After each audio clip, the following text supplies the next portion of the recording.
Hi, I'm Stephanie Jaworski of joyofbaking.com. Today we're going to make bacon and cheese scones, or maybe you call them scones, and this is what they look like. This is a savory scone. It has this wonderful crispy outside crust, yet inside it's soft and bread-like and full of flavor. We have cheese, we have little bits of bacon, and some chives. So the first thing you need to do is to preheat your oven to 400 degrees Fahrenheit, which is 200 degrees Celsius, and then you will need a baking sheet. I've lined mine with parchment paper. You could just butter it or even spray your pan with a nonstick spray. Now, so for our scone dough, I'm just going to mix it by hand. I find that way you don't want to over mix your batter, or your scones could be a little tough. So doing it by hand, it's a lot better. So in a large bowl, you will need 2 cups, which is 260 grams of all-purpose flour. You may know that as plain flour. To that, I'm going to add 1 1/4 teaspoons, 5 grams of baking powder, a 1/2 teaspoon, 2 grams of baking soda, a 1/2 teaspoon, 2 grams of, I'm using kosher salt. The pepper, you can add somewhere between 1/4 and a 1/2 teaspoon of freshly ground pepper. That's going to give us a little heat. And then for color, I'm going to add a 1/2 teaspoon, 1 gram of paprika. And then you don't have to, but I like a little sugar, just 1 tablespoon, 15 grams of granulated white sugar. I find just a touch of sweetness is good. So then I'm just going to take a whisk.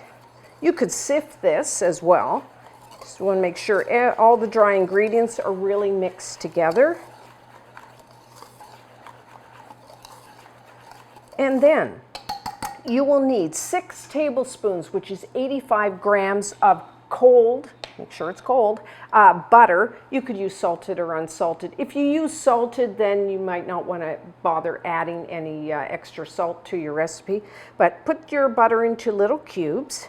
Much easier to cut because we have to cut the butter into the flour. So if you have a big block, it takes a lot longer. So little pieces are better. And then I'm using it's a pastry blender to cut the butter into the flour. You could just use your fingertips or 2 knives and just kind of cut whatever you have at home. So what we're going to do is just cut the butter into the flour until the butter gets into it's kind of coarse crumbs into little tiny pieces.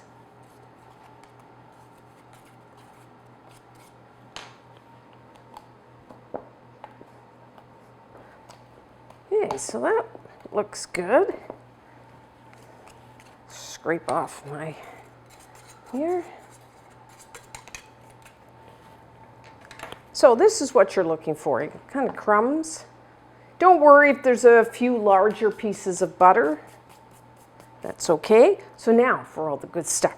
We are adding a 1/2 cup, which is about 40 grams. I'm using grated Parmesan cheese.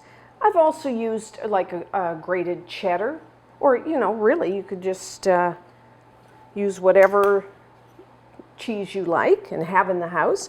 And then I like to add some chives for color and a little flavor. I'm using 2 tablespoons, about 5 grams, and you want to finely chop your chives. You could use, if you don't have, or say if you have them in the garden, that's great. But if you have to go to the store, you could use green onions as well, and then just finely chop them. And then bacon. You will need, I'm putting in, of course you could vary this, but I'm putting in about 1/4 cup, which is about 25 grams, and you want to chop your bacon into little pieces. So that would be about 4 slices.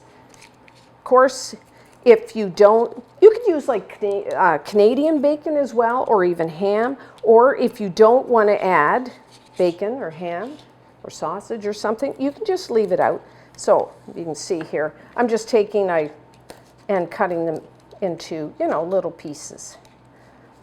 I like the smoky flavor of the bacon in the scone. Okay, so I'm just going to dump all that in there. And then I'm just going to use my fingers. Mix it all in. Oh, smell that cheese.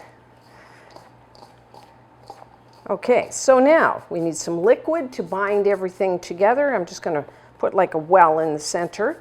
And you're going to need maybe up to 1 cup, 240 milliliters, 240 grams. I'm using buttermilk, and have your buttermilk cold. Now you can buy buttermilk, you can buy buttermilk powder, or you could make a really good substitute. Just take 1 cup, 240 milliliters, grams of milk, add 1 tablespoon of lemon juice or even a vinegar, stir it, let it sit at room temperature, about 10 minutes, and you got like a really good butter, substitute, sour milk. So now, you never know how much liquid your flour is going to absorb, so I don't put all of it because then it might be a little too wet. So I'm going to maybe put 3/4 of a cup, 180 milliliters, grams to start, and see how my dough feels after that, and then I can add some more, because if you put it all in and it's too wet, you can't take it back after it's mixed in.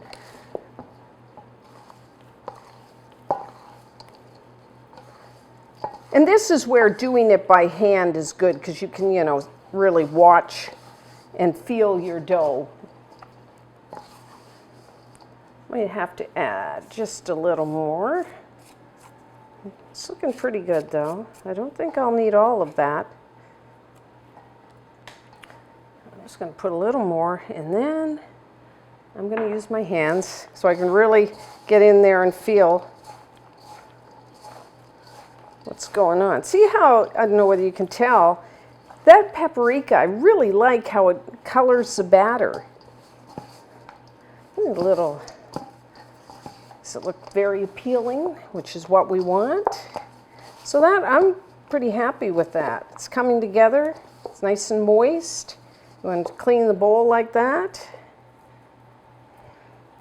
Now my hands are all covered, but okay. So I'm just going to put that. So now, if you have messy hands, like I do, so I get most of it off, what I do is take a little flour and then just rub. And it'll clean your hands pretty good. So now, I'll just move all this out of the way. And you want to flour your surface. And then just knead your dough a few times just to bring it together. And then I'm just going to, now I am going to, now you could put it into about, I think around 17 or 18 centimeters, which is about 7-inch circle. It's about a 1/2 inch thick, but 1 centimeter. So you could cut it into wedges, but today I'm going to do rounds. So you will need a round cookie cutter. You could do them any size. This one's about 3 inches, 7.5 centimeters. So I just put in the flour. Now there's different opinions on how you cut out scones. Some just go straight down, like so. Some swear by, when you put it on, you have to twist your cutter. Whatever your preference. People say there's differences on how they rise depending on how you cut them out. I'll leave that up to you. You could try both ways and see which one you like. Okay, so I have a little extra left over. So I'm getting about 7. So I find 7 to 8 depending on how thick they are. So there. Now what I like to do at this point, just to help with browning, is I've got a little milk or cream here, just in a pastry brush, just brush the tops. Make some little browner. And then what I like to do is put some more grated cheese on top. So I've got my Parmesan. I just use a box grater. If you have one of those hand graters, you can do that. Okay. And then just sprinkle a little on top.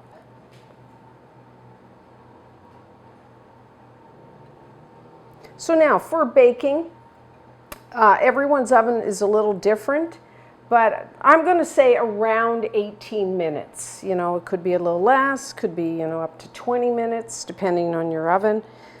So they rise, they will get nice and crisp on the outside. I just kind of go by, if you make scones enough, you can just kind of go by looks. They turn nice golden brown and crisp. But you could put a toothpick into the center, it will come out clean. So I'm saying around 18 minutes.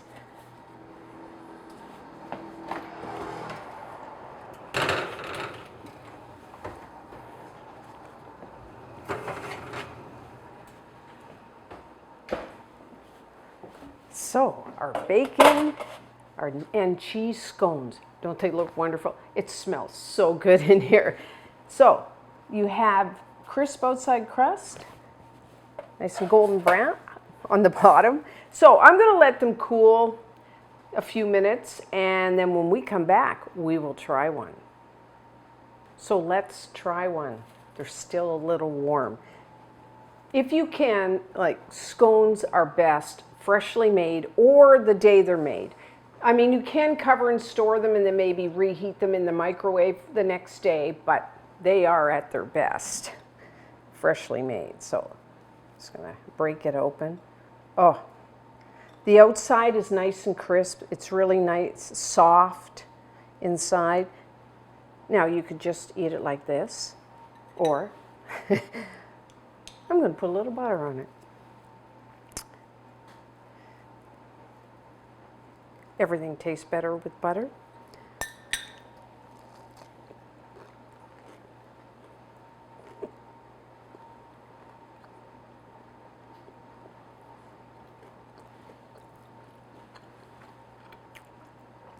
So much flavor there.